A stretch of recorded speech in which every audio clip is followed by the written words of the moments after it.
I was standing in front of a heavy, ornate wooden door in the quiet town of Wittenberg recently, watching tourists casually snap photos of the intricate bronze carvings. It's a peaceful, almost mundane spot today.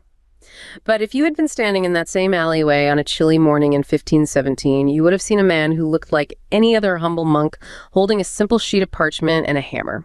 To a passerby, it probably looked like a routine notice, the medieval equivalent of a community bulletin board. Nothing to suggest that the world was about to end. At the time, the Catholic Church wasn't just a religious institution, it was the ultimate global superpower.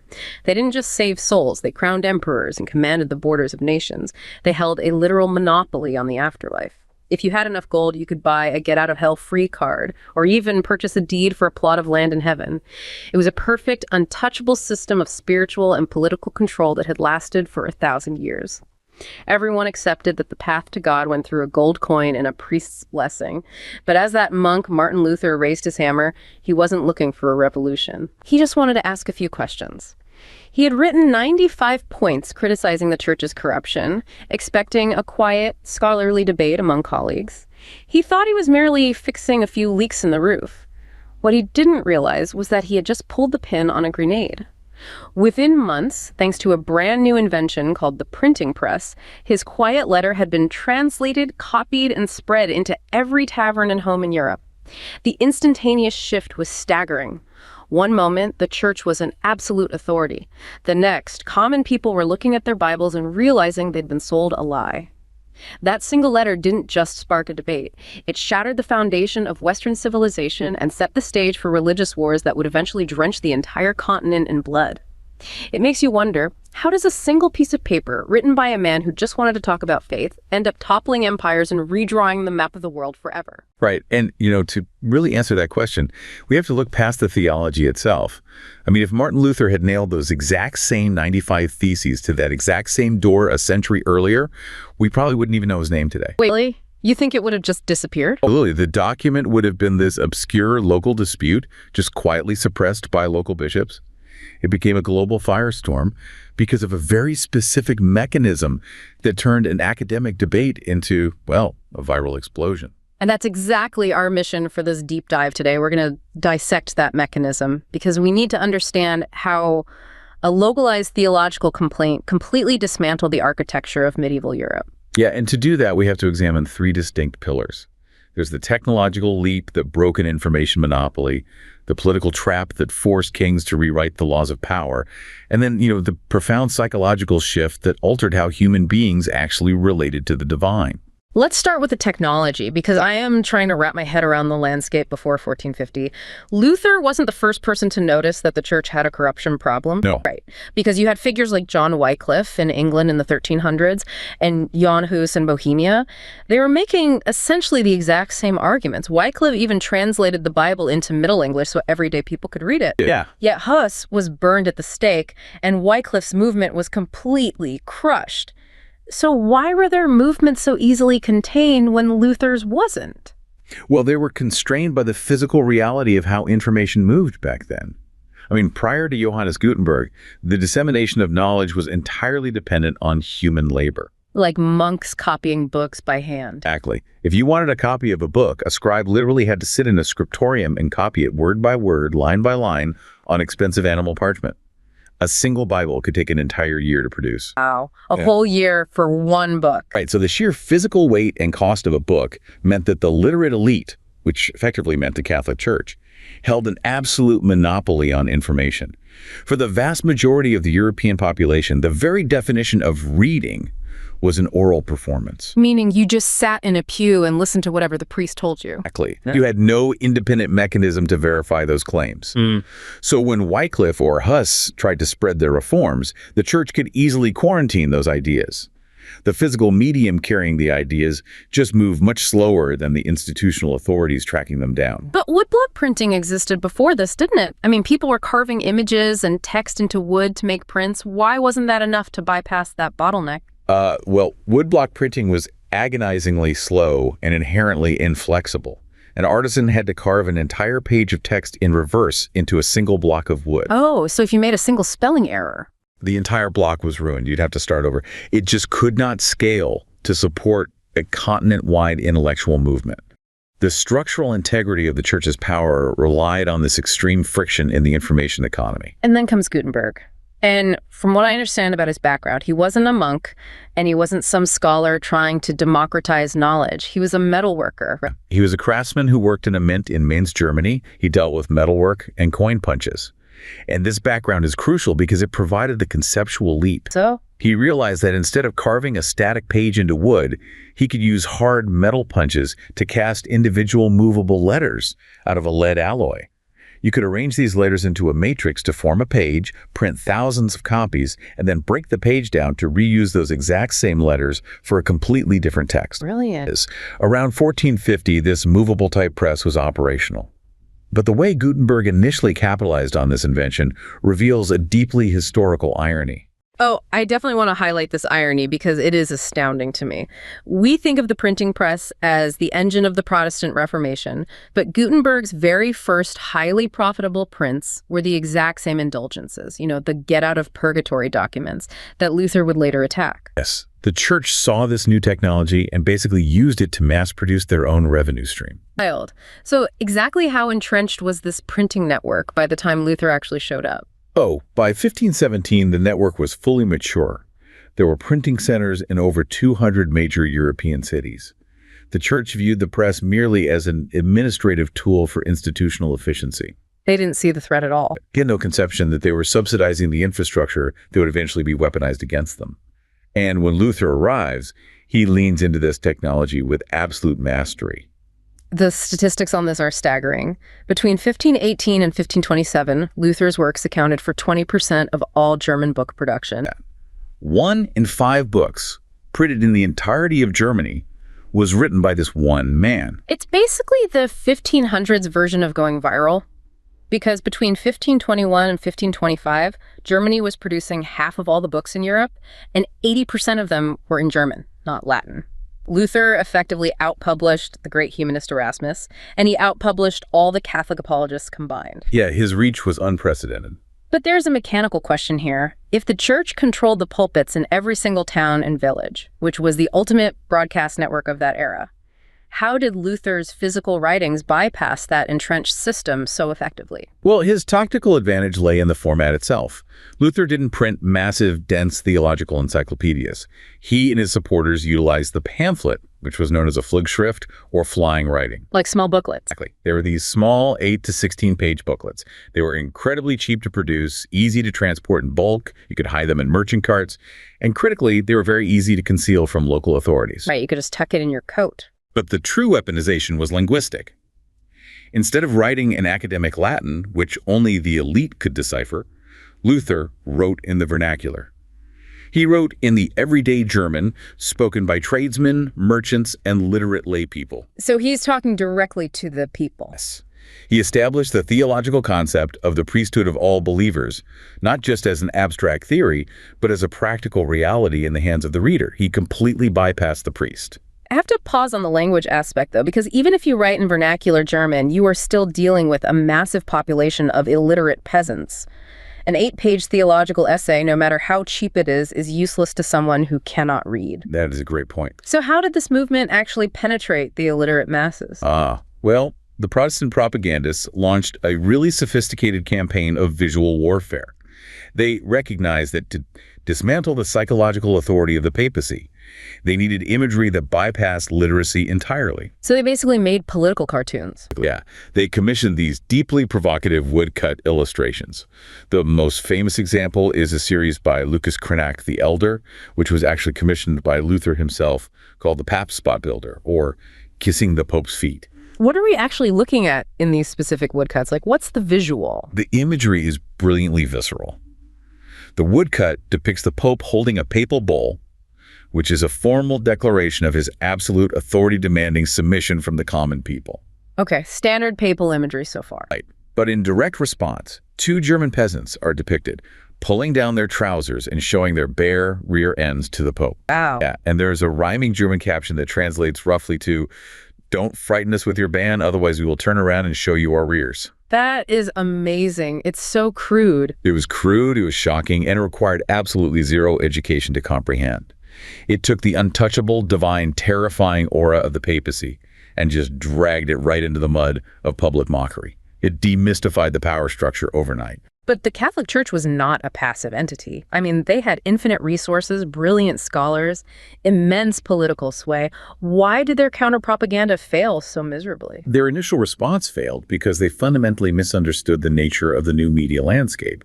They continued to write primarily in Latin, and they targeted their arguments at other priests and scholars. So they were trying to win a formal academic debate, while Luther was busy winning the public. Exactly. A primary example of this is the Catholic theologian Hieronymus Emser. He tried to blame the violent 1525 Peasants' War entirely on Luther. And to prove his point, Emser wrote a piece heavily quoting Luther's own works to demonstrate how dangerous they were. Let me guess, by quoting Luther at length to refute him, Emser inadvertently printed a Protestant pamphlet for the Catholic audience. That is precisely the mechanism of his failure. Emser accidentally introduced Protestant concepts to Catholic readers who had not yet been exposed to them. That backfired spectacularly. And by the time the Catholic Church truly recognized the existential threat of this decentralized media, their response was draconian. They initiated the Council of Trent and eventually created the Index of Prohibited Books in 1563. But how do you enforce an index of prohibited books in a decentralized vernacular print market? From a purely mechanical standpoint, banning a book seems like the greatest marketing campaign you could possibly run. Oh, it was an enforcement nightmare. Banning a book simply acts as a signal of its importance, which drives underground demand even higher.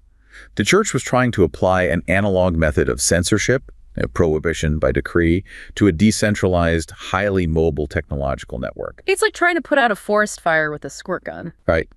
And furthermore, this decentralized press gave marginalized voices a platform they had never possessed.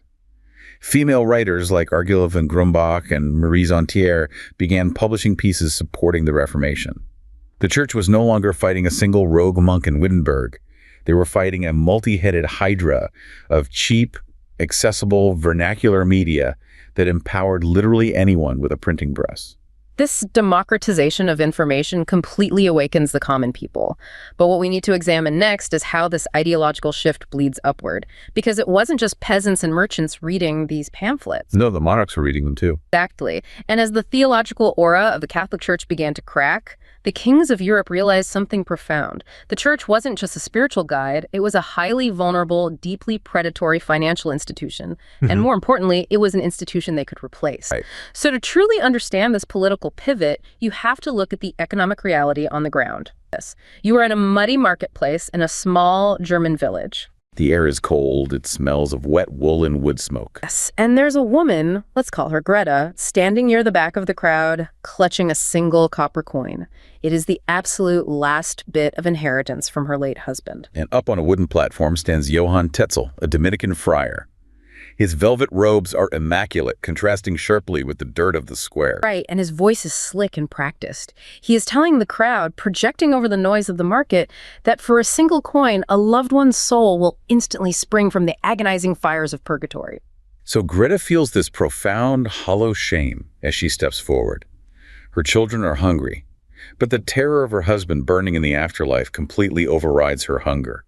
She hands over the coin, choosing a piece of parchment over bread. But then, weeks later, the atmosphere in that exact same village changes. A traveling student stands in the square and reads Martin Luther's arguments aloud from a freshly printed pamphlet. He reads that God's grace cannot be traded like livestock. And as Greta listens, the deep shame she felt weeks ago turns into a cold, jagged clarity. She looks at the heavenly deed she had purchased, and she realizes it is just a scrap of expensive trash. Her faith had been weaponized against her wallet. This wasn't a debate over Latin subclauses for her. It was the visceral realization that the holy institution she feared was actually just a business that didn't care if she starved. And that intense, micro-level realization that Greta experienced, that the church was operating as an extractive financial corporation, was simultaneously occurring on a macro-political level in the royal courts of Europe. The kings were having the exact same realization. Monarchs across the continent looked at the flow of capital and recognized the exact same business dynamic. They saw immense wealth tides, indulgences, massive fees for ecclesiastical appointments, leaving their sovereign kingdoms and flowing directly across the Alps to Rome. So as the printing press steadily eroded the theological justification for that wealth transfer, the kings began to see a structural opportunity. And nowhere is that opportunity seized more dramatically than in England under King Henry VIII. Right, and we all know the high-level summary of that. Henry wanted an annulment from Catherine of Aragon to marry Anne Boleyn. The Pope said no, so Henry broke away and started his own church. But there is a much deeper historical current here. The tension between the English crown and the Vatican over power and land was not new at all. Right, there is a specific historical precedent, the Concordat of London in 1107. I need an explanation of this because it feels like the foundation for Henry's ultimate break. What actually happened in 1107? Okay, so the Concordat of London was the culmination of the investiture controversy. In the simplest terms, it was a brutal, centuries-long turf war over real estate, masquerading as theology. As it usually does. Right. Kings wanted the right to choose and install their own bishop. Why? Because bishops were not just spiritual leaders. They were massive feudal lords who controlled vast swaths of land, wealth, and knights. Oh, so if the Pope in Rome gets to pick who controls 20% of the land in England, the king's sovereignty is severely compromised. Exactly. The Concordat of London was a messy compromise, where the king gave up the right to invest bishops with their spiritual authority, but demanded they still swear fealty to him for their physical lands. Henry VIII inherited this deep structural frustration. So when Pope Clement VII, who was under intense political pressure from Catherine's nephew, the Holy Roman Emperor Charles V, refused to grant the annulment, Henry takes this historical tension to a terminal conclusion. He does. He effectively says, if the Pope won't grant me the annulment, I don't need the Pope. But you cannot simply decree a massive structural shift like that without a foundation. The populace will not accept it. This brings us to a brilliantly mechanical economic and political theory formulated by scholars Avner Grief and Jared Rubin. The theory of endogenous political legitimacy. Yes. I need you to break this theory down because it seems to explain the invisible physics of political power. Well, the theory of endogenous political legitimacy explains how a ruler actually maintains power. A ruler cannot govern long-term by brute force alone. Maintaining a constant military presence to subdue your own population is financially ruinous and inherently unstable. Right, you just go bankrupt. Exactly. Right. So a ruler needs a legitimizing agent. This is an independent, widely respected institution that signals to the populace that the ruler has the divine, moral, or legal right to rule. Let's ground this in a modern analogy to make the mechanics clear. Is it accurate to compare the Pope in medieval Europe to a modern global credit rating agency, like Moody's or Standard & Poor's?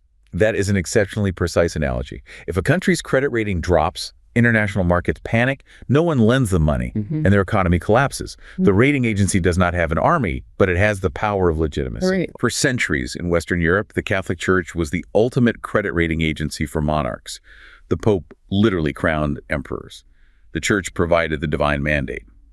If the Pope excommunicated a king, effectively downgrading his spiritual credit rating to 0, it signaled to rival nobles and neighboring kingdoms that this king was illegitimate and could be overthrown without angering God.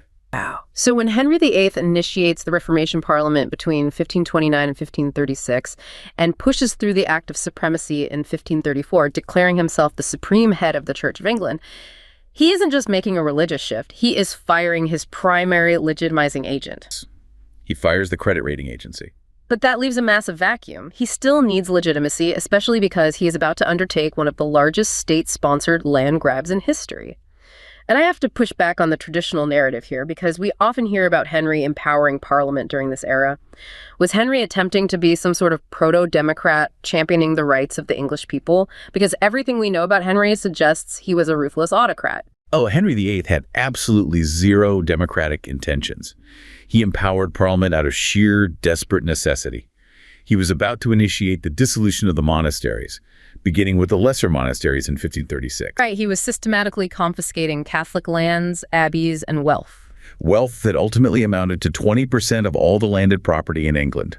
You cannot execute a wealth transfer of that staggering magnitude without severe backlash unless you have profound legal and political backing. So to legitimize his rule, his new marriage, and his massive confiscation of church wealth, Henry had to heavily empower Parliament. He needed the landed gentry, the nobles, and the merchants represented in Parliament to legally co-sign his actions. But how do you mechanically guarantee that Parliament will co-sign the theft of a 1,000-year-old institution's land? You make them complicit. Yeah. Henry didn't just hoard the confiscated monastic lands. He sold a massive portion of it off to the nobles and the gentry at a discount. If I am a king and I give a duke a stolen Catholic monastery to serve as his new country estate, that duke is now structurally bound to my new regime. If the Catholic Church ever returns to power in England, the church will demand their land back, and the duke will lose his wealth. So by distributing the stolen wealth, Henry tied the financial success of the English ruling class directly to the survival of the Protestant Reformation. Exactly. The data on this power shift is incredible. Before the Reformation, the English Parliament passed an average of 7.7 acts a year. After the Reformation Parliament began, that number jumped to 31.4 acts a year. The physical size of the House of Commons swelled. Yeah, Henry was passing sweeping laws, treason acts, and structural reforms through the legislative body to ensure every move he made had the stamp of national legal consensus. And by utilizing that mechanism, Henry and the subsequent Tudor monarchs, like Elizabeth I, baked Parliament into the very DNA of English political legitimacy. They created a structural reliance on the legislative body as the new legitimizing agent of the crown. They did. But in doing so, they inadvertently set a massive trap for future monarchs. Let's explore that trap. How does this structural shift play out in the long term? We see the trap snap shut in the 17th century with the Stuart dynasty. Monarchs like Charles I and James II inherit the throne. They are wealthy, but they lack the inherent, culturally deep-rooted legitimacy of the early Tudors. Ew. Well, the Stuarts attempt to govern as absolute monarchs. They try to bypass Parliament, raise taxes without consent, and rule by divine right.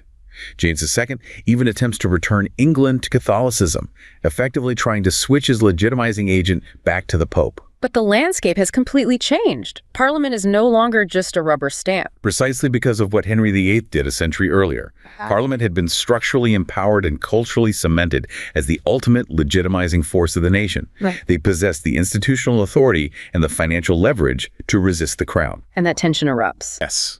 When the Stuarts tried to revert to absolute monarchy, Parliament pushed back.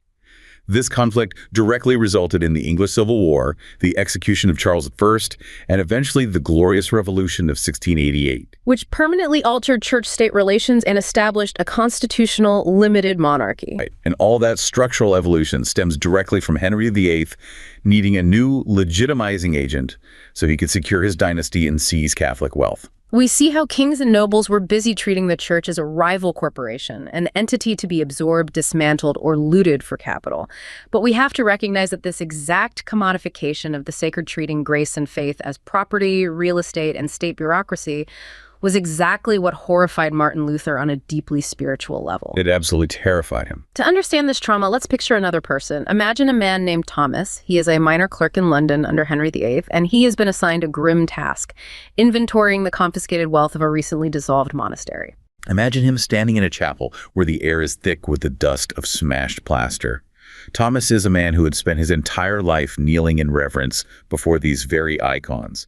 He had prayed to them for his dying mother. Right. Yet now, he holds a ledger, dipping his quill in ink, marking them down as mere financial assets for the king's treasury. 2 gold candlesticks, £4. 1 silver reliquary, £6. As he works, Thomas feels a sickening vertigo. The king is now the supreme head of the church, but the king's true motives are written in the violent scars on the walls and the empty niches where stone saints have been violently pried loose. There is no divine glow in this space anymore, only cold, brutal, bureaucratic efficiency. Thomas moves with mechanical, fearful precision. He knows that in Henry's England, under the new Treasons Act, even a lingering, sorrowful look at a broken crucifix could be interpreted by a spy as a capital crime. For Thomas, this political shift isn't some glorious liberation from Roman tyranny.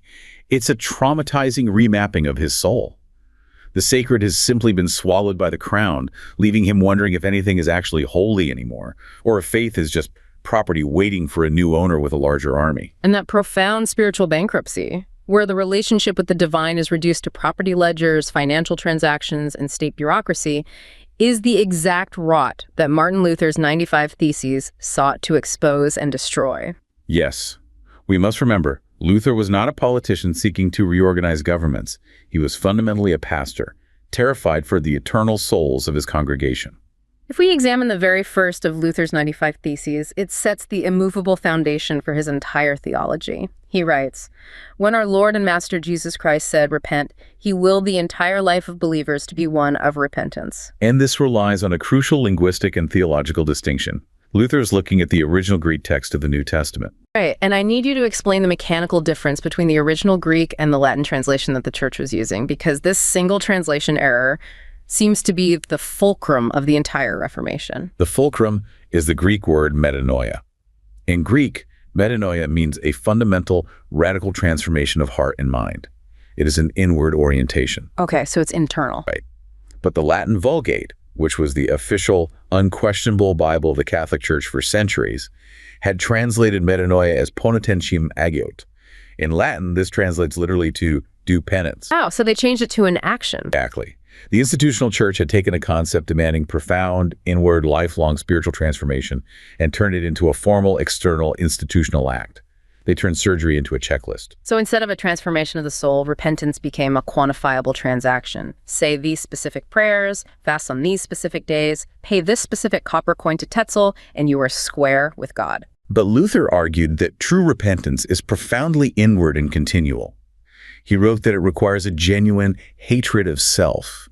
And he doesn't mean this in the modern psychological sense of low self-esteem. He means a violent, agonizing, ongoing inner struggle against one's own selfish, sinful nature. It's a posture of absolute crushing humility before God.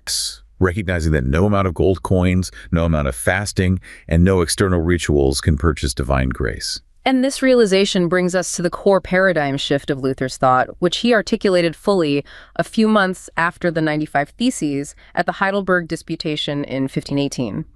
Here, Luther draws a sharp, unforgiving line between two distinct ways of seeing the universe, the theology of glory and the theology of the cross. Right. Let's break those down, because this is the philosophical engine of the Reformation. What exactly is the theology of glory? The theology of glory relies entirely on human wisdom, human logic, and human expectations.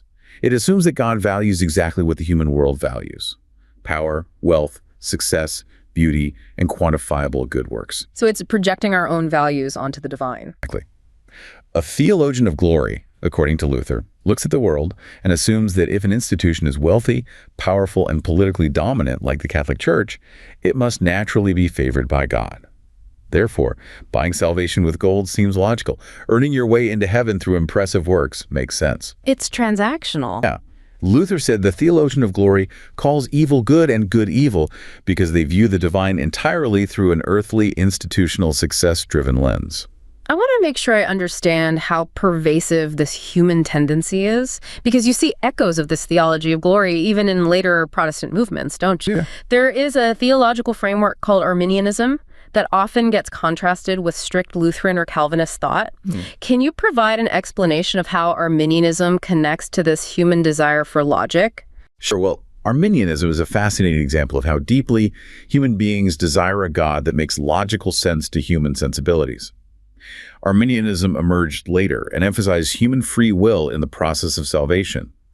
It argued that humans must have a decisive role in accepting or rejecting God's grace. Okay. From a strict Lutheran perspective, they argue that Arminianism relies heavily on human reasoning, specifically the psychological desire to protect God's reputation.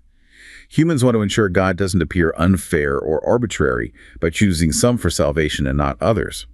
The theology of glory and the later frameworks that echo it constantly attempt to file down the sharp, incomprehensible edges of divine sovereignty to make God polite, understandable, and fair by human legal standards. And the theology of the cross completely shatters that expectation of a polite, understandable God. The theology of the cross demands that we look at how God actually chose to reveal himself in history, through profound suffering, agonizing weakness, and the horrific, shameful public execution of the crucifixion. It's the exact opposite of glory. Right. It requires embracing what Luther called the visible rearward parts of God. It means accepting that God operates in ways that seem entirely foolish, weak, and offensive to human wisdom and logic. So a theologian of the cross strips away the gold, the institutional power, and the illusion of human control. They call a thing what it actually is. We are entirely helpless, our best works are entirely insufficient, and salvation is an unearned gift of grace that we can do absolutely nothing to buy or merit. I have to challenge this logic from a purely psychological standpoint, though. Consider what it takes for a person to question a deeply held belief. The theology of glory is incredibly naturally appealing to human psychology. We all want a clear checklist. Tell me to do these 5 things, pay this fee, and guarantee that I will succeed, I will be saved, and I will avoid pain.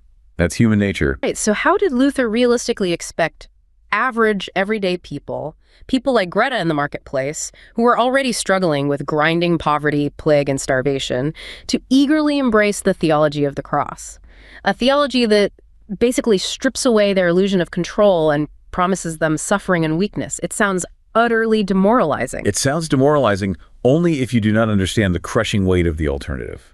Why would a theology of absolute helplessness ignite a continent? Because the theology of the cross was not about seeking out misery. It was about radical, breathtaking liberation. Liberation from the checklist. Exactly. The institutional checklist of the theology of glory sounds comforting in modern theory, but in practice in 1517, it was an impossible, unending nightmare. The church had created a standard of purity and a financial toll for forgiveness that the average person could never truly meet. People lived in constant, waking terror of purgatory. They were perpetually bankrupting themselves. Right, to buy a peace of mind that never actually arrived, because the church could always find another sin to tax. So when Luther introduced the theology of the cross, he was telling the peasant, the baker, and the merchant, you do not have to buy God. You cannot buy God. Wow. The suffering you experience in this life is not a sign that God has abandoned you because you didn't buy enough indulgences. God revealed himself in suffering. Therefore, God is with you in your actual daily struggles, in the mud and the cold, not sitting behind a golden toll booth in Rome demanding money you do not have. It freed people from a spiritual extortion racket. It meant their relationship with the divine was direct, personal, and profoundly free. We have traced an immense historical journey today. We have seen how a single technological innovation, the mechanics of Gutenberg's movable type, armed a pastoral, highly distressed monk with the ability to bypass a 1,000-year-old monopoly on the flow of information. We saw how his challenge to an economic extortion racket, the sale of indulgences, awakened the masses, but also inadvertently gave monarchs like Henry VIII the exact theoretical blueprint they needed to seize church wealth, fundamentally rewriting the mechanics of political legitimacy and empowering legislative bodies like Parliament. A localized, deeply theological dispute fractured the political architecture of Europe and set the stage for modern constitutional governments. And if we step back to look at the ultimate legacy of that single piece of parchment, we see that by removing the Catholic Church as the absolute, unquestionable arbiter of truth, the Reformation achieved something far more disruptive than creating new Christian denominations or reshaping European parliaments. It fundamentally altered human psychology. Once the everyday person was given the permission and the physical tools to question the Pope on matters of eternal salvation, a psychological dam broke. If the ultimate divine spiritual authority of the medieval world could be proven wrong by a solitary man with a book, what about the ancient authorities on physics, or astronomy, or medicine? This single letter on a church door didn't just pave the way for religious wars. It laid the inescapable intellectual groundwork for the scientific revolution and the Enlightenment. The hammer strikes in Wittenberg were the sound of the modern world being built.